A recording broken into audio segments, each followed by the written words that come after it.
Komisi A dan B DPRD Kota Batu bersama Diskumdak dan pedagang pasar menggelar rapat koordinasi membahas rencana revitalisasi pasar tradisional Kota Batu. Selain membahas revitalisasi, juga membahas rencana relokasi pedagang pasar Batu. Program revitalisasi pasar rakyat merupakan salah satu bentuk komitmen Kementerian Perdagangan RI untuk meningkatkan daya saing pasar rakyat di sejumlah daerah di Indonesia. Seperti halnya pasar tradisional Kota Batu. Revitalisasi untuk meningkatkan kesejahteraan para pedagang melalui peningkatan omset, mendukung kelancaran logistik dan distribusi bahan kebutuhan masyarakat, dan mendorong terjadinya penguatan pasar dalam negeri di era persaingan global yang kian terbuka lebar, masih belum menemukan jalan tengah antara pemerintah daerah dengan pedagang pasar, meskipun beberapa tahapan telah dilalui oleh Diskumdak dan Perumahan Kota Batu. Kelompok pedagang pasar mengatakan mengingat revitalisasi pasar tradisional Kota Batu merupakan program pemerintah menggunakan APBN, maka prosesnya harus jelas dan transparan, dan Pemkot Batu dalam hal ini Diskumdak dan Perumahan harus membuka diri, komunikasi secara intensif, karena ini bukan rahasia dan wajib diberitahukan ke para pedagang sebagai pelaku real ekonomi. Masalah gambar set plan pembangunan pasar tersebut hingga kini pihak pedagang pun belum mengetahui seperti apa model dan bentuknya rencana bangunan pasar tersebut.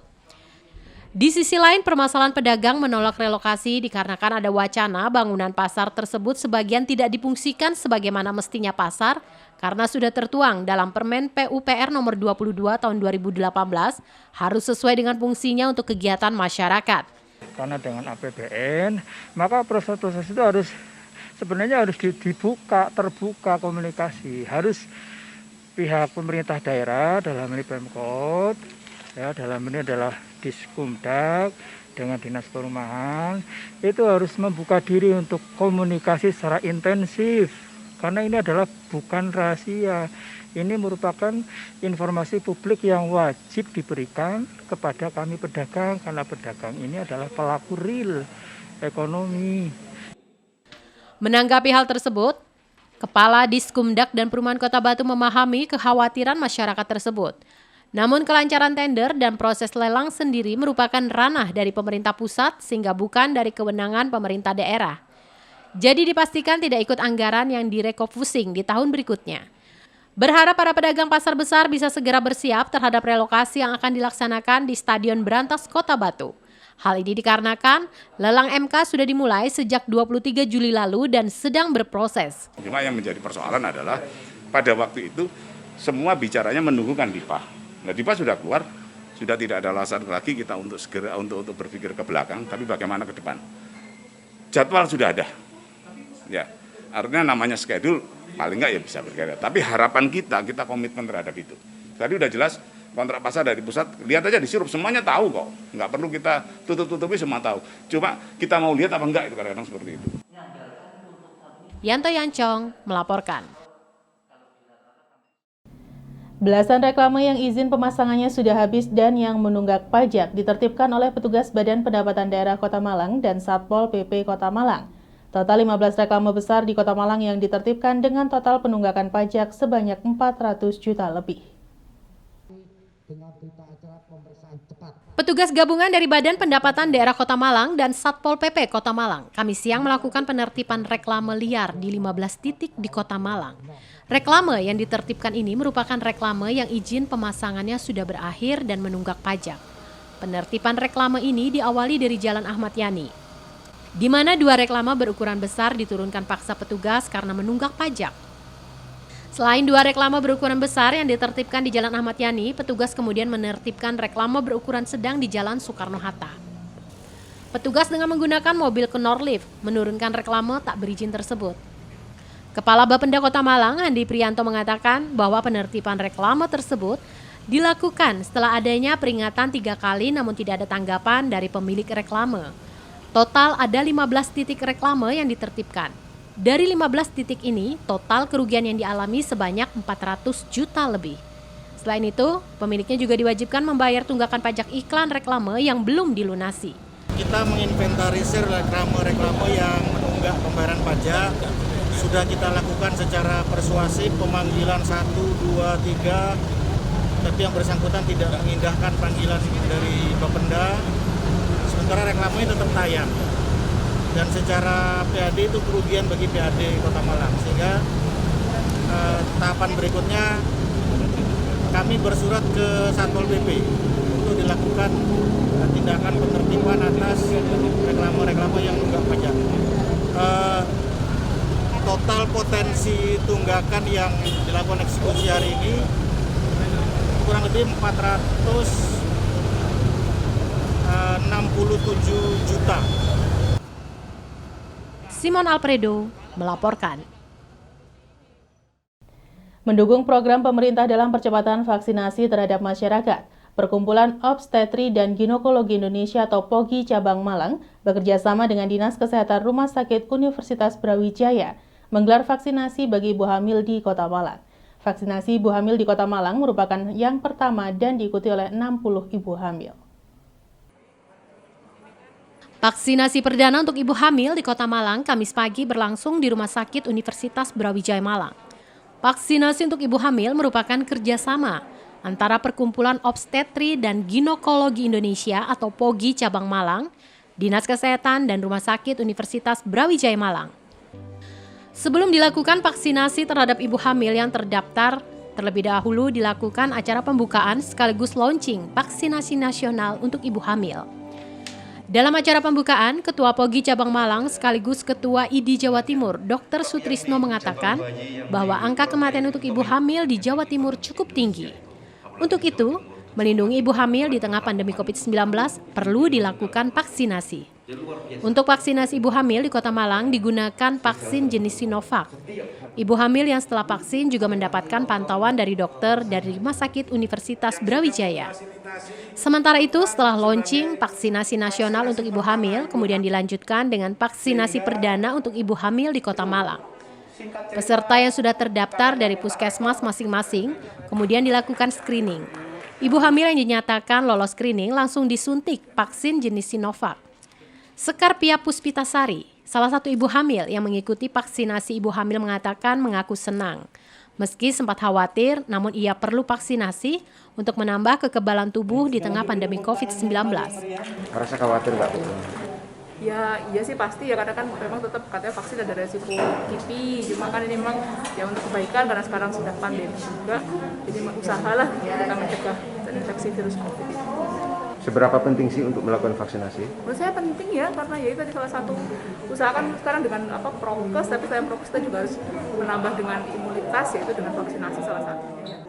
Sementara itu, selain vaksinasi ibu hamil di Rumah Sakit Universitas Brawijaya, vaksinasi selanjutnya akan dilangsungkan di sejumlah puskesmas di Kota Malang. Masa COVID ini, selain masyarakat umum yang sakit dan meninggal banyak, ternyata ibu-ibu hamil juga banyak yang sakit, bahkan banyak yang meninggal.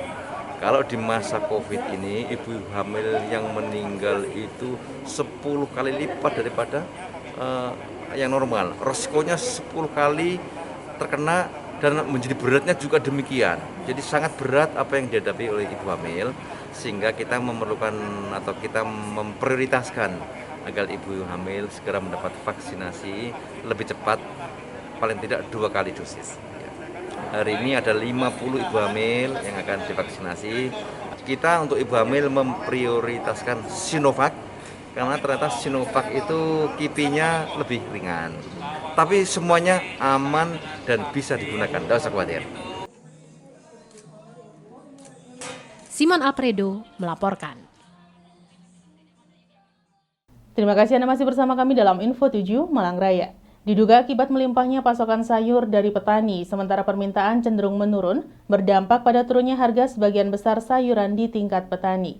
Harga sayuran turun drastis sejak beberapa minggu yang lalu.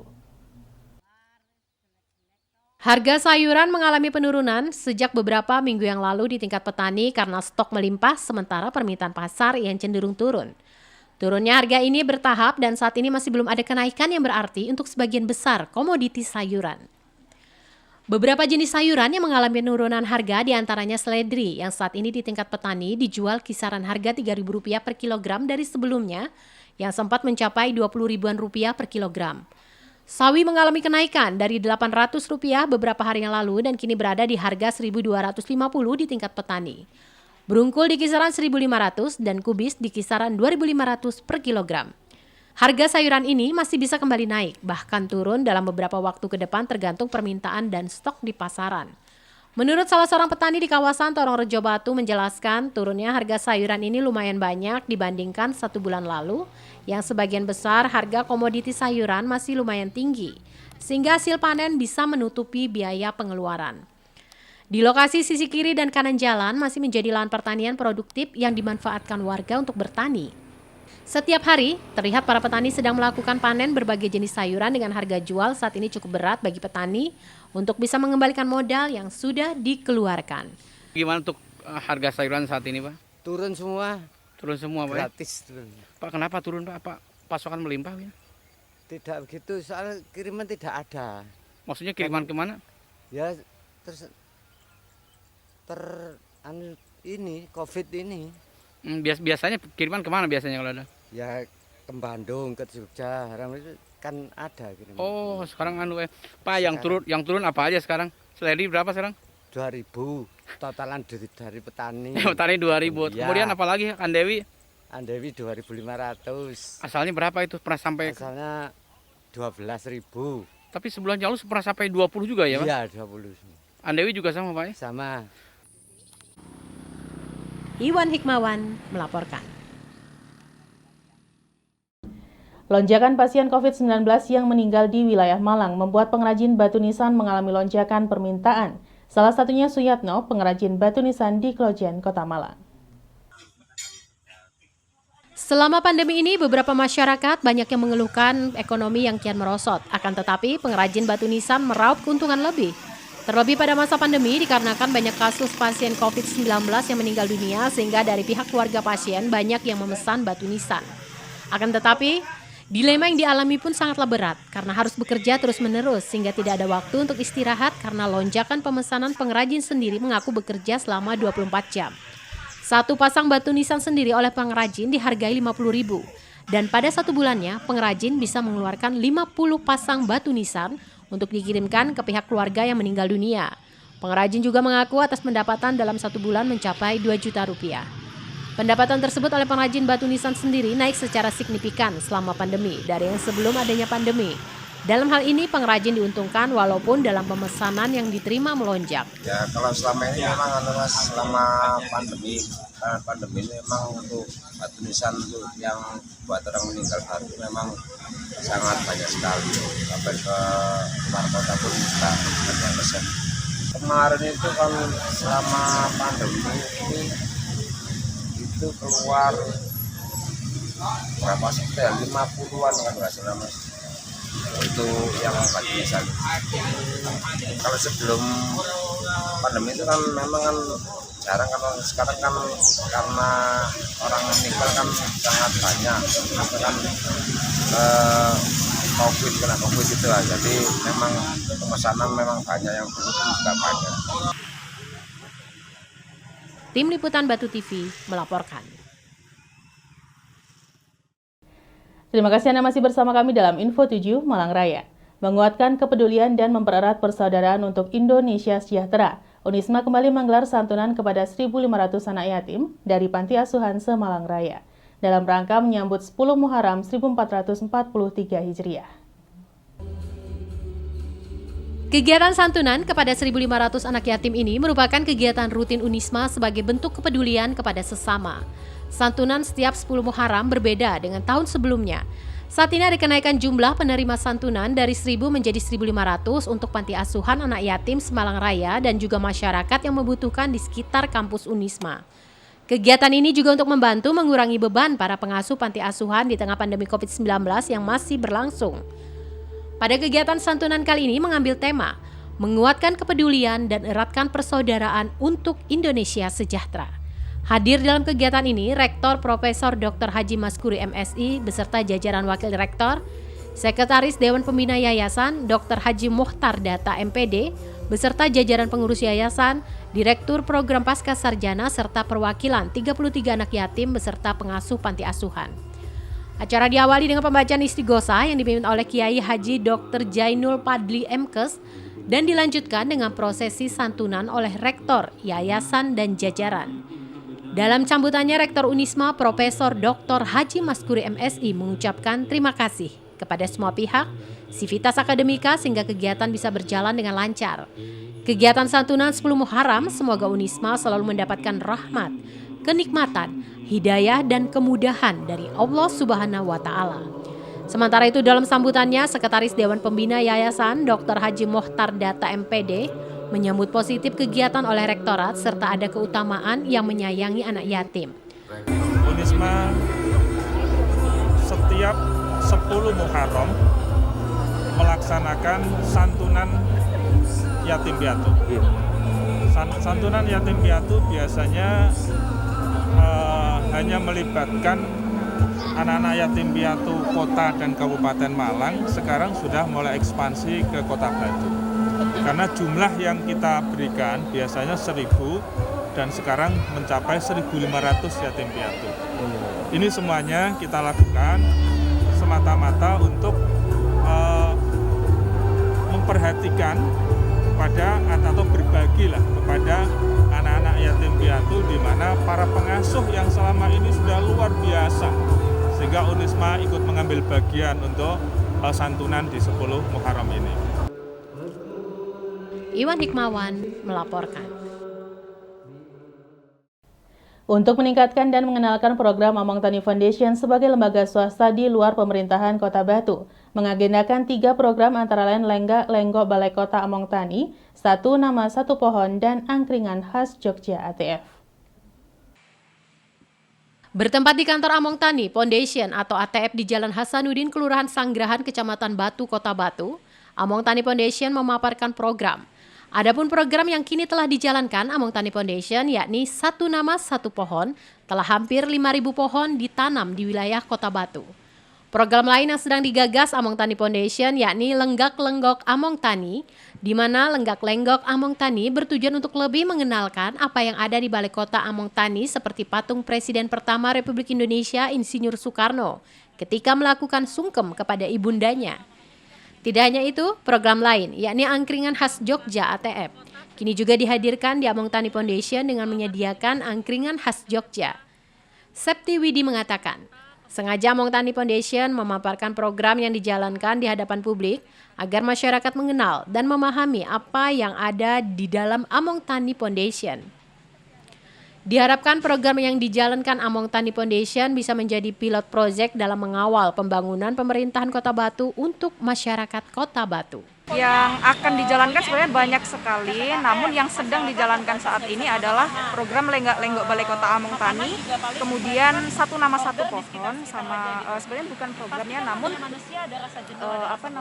kita membuka angkringan. Nah, angkringan ini sebenarnya untuk sarana orang-orang ini nantinya bisa mengenal ATF, kemudian setelah dengan mengenal ATF juga bisa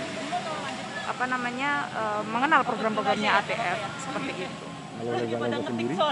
Lenggok Balai Kota Among Tani ini adalah meningkatkan pariwisata di Kota Batu yang sekarang kan di masa pandemi ini kan sedang merosot, Pak. Seperti itu dengan cara mengenalkan Balai Kota Among Tani sebagai landmarknya Kota Batu, kemudian disinergikan dengan event-event yang telah dilaksanakan oleh Among Tani Foundation seperti The Next Trip SS White Horse, kemudian Fun Bike dan Fun Track. Yanto Yancong melaporkan.